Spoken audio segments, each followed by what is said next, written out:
heartbreaking story that I woke up to today morning, and I wish to offer my condolences to all those who've lost their loved ones in this tragic fire. And yet again, it is a reminder that as far as our governments are concerned, when we are attracting tourists to, and Goa is one of the most popular tourist hubs, we also have a responsibility to ensure their safety whenever they step out of their homes. What has happened is extremely saddening, and this should initiate a safety audit and safety checks, and coming down and cracking down on all those who are flouting these norms. Not just in Goa, but across the country, this should raise an alarm that when people come into restaurants or nightclubs, they come with the hope that everything is, there are checks and balances in place and licenses are not being flouted.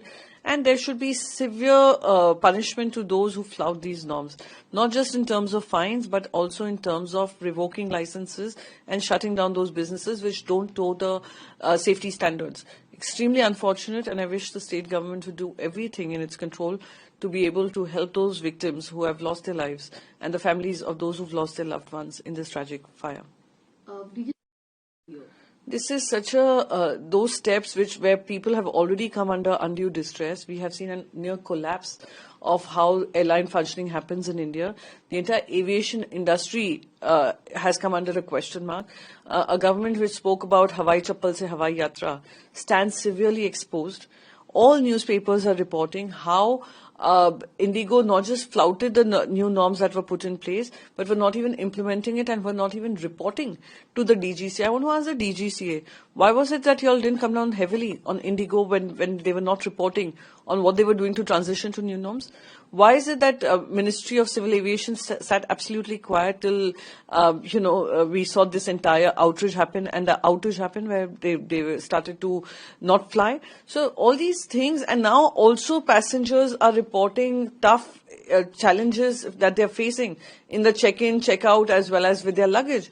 Who is responsible for it? In any government across the world which believes in accountability, heads would have rolled, resignations would have been sought.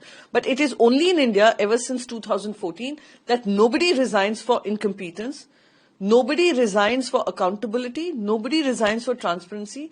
So this clearly shows that they will now keep talking about, oh, we've asked for a show cause notice, oh, we are putting up an investigation team, we are putting up a crack team. Why all of this only when outrage happens and when things go out of hand? Why were we not better prepared?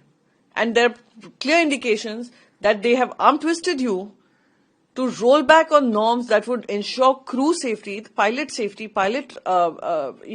relaxation norms, as well as passenger safety. But you've now rolled back on it. And this is what happens when you create monopolies in the sky, duopolies in the sky, which every single right-thinking Indian has been warning this government about.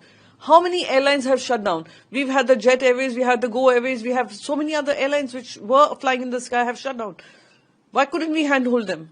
Why couldn't we incentivize this sector?